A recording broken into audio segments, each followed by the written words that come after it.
Hey guys, welcome back. And we've just finished chapter 6, and this week is going to be a little bit different than what you're used to. And this video is going to be a little bit longer, but it's got some really good content, so I just want you to watch it all the way through. We're skipping ahead in the book to chapter 14. The week is a little bit different because we're not doing a pre-test. Chapter 14 talks about special topics in criminal justice as well as employment opportunities.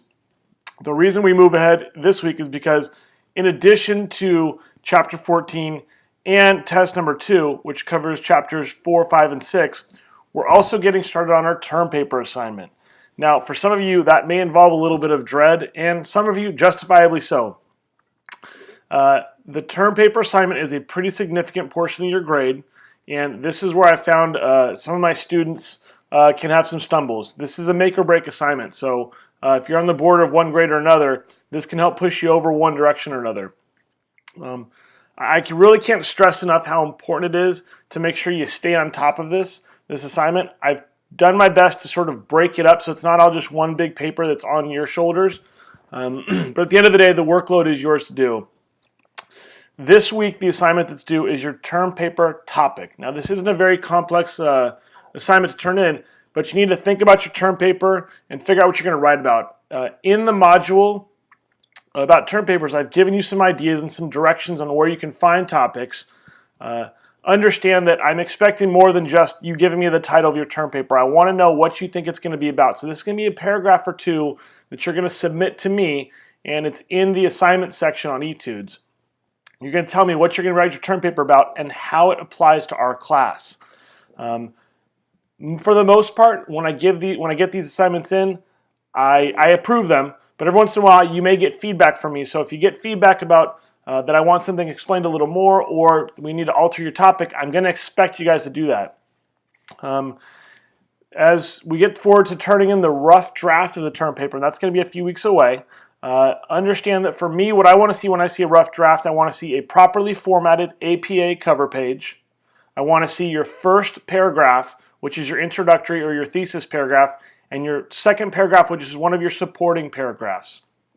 If that concept isn't making any sense to you, then you definitely want to get in touch with the writing lab or get some help from the folks at El Camino.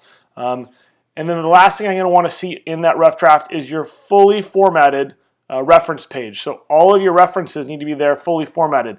So once again, it's a cover page, your first couple paragraphs, and the properly formatted reference page. That is the rough draft. I don't want you to send me a whole paper. So I'm only going to be grading the first two paragraphs. And the point of that is I want to see what direction you're heading and give you some general feedback on the term paper. And it's kind of a way to give you some direction as you start writing. If you're missing the cover page or the reference page, those are going to be some points knocked off that rough draft grade. And that's actually some significant points. And that's why this assignment is so important, because you have the term paper topic approval assignment, you have the rough draft, and you also have the final term paper. So some of my students have some challenges with this. I have a very high expectation for college level writing, and for some of you, you're just getting into the college level courses and experiencing this level of writing. I really can't stress how important the resources through El Camino can be to you when you go through this assignment.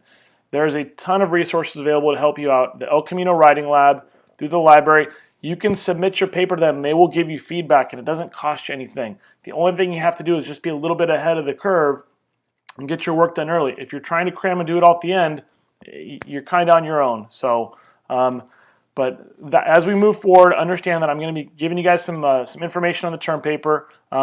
In the module itself, there's actually an example term paper. Now, you can't use that topic because I know what it is, but it'll show you what I'm looking for the term paper. It gives you a topic, what we're generally talking about, how it applies to our course, and you'll see just how the paper flows there. Remember, this is not an opinion piece. This is an academic paper. So you want to avoid things like opinionated language in something that isn't supported by academic research, which leads me into one of the important parts of this term paper. It is a research paper. You're going to need to go out and find academic journals, academic articles, or academic sources to support your thesis. Wikipedia is not a citable source. So if you cite Wikipedia, it's not going to count. And the other thing is that if you cut and paste from Wikipedia, which someone has actually done, that's plagiarism, and that will result in a failing grade, as well as it could have you subject to discipline from the college. But I don't anticipate that from you guys. You guys have been doing a really good job, and I really appreciate it. But by all means, please let me know if you have questions. I recommend getting into this assignment as early as you can because it's not a real simple one. It's going to take some thought process and some time, and I want to be able to help you guys out and understand that the late pass only gives you a few days beyond the normal deadline. So this isn't something you can just think, I'll use the late pass and not have to worry about it. Make sure you get into it early, and it'll help you throughout the process. Good luck on test number 2. As I said, that's a requirement before we get into this chapter. It covers chapters 4, 5, and 6. It's just like test number 1, 25 question, multiple choice, with the extra credit essay opportunity at the back end. As like the last test, you guys saw that I graded a little bit harder on those extra credit essays. Just because you put something on paper, you're not getting all the points. I expect to see in proper format, meaning no bullet points. It's an essay, so it's a paragraph answer with proper grammar, proper structure, and proper content. So I know this was kind of a long video. I appreciate you guys sticking with me. Hit me up with any questions you guys have, and we also have the chat discussion group for your classmates that you guys can answer each other's questions as well. Let's get forward on this term paper.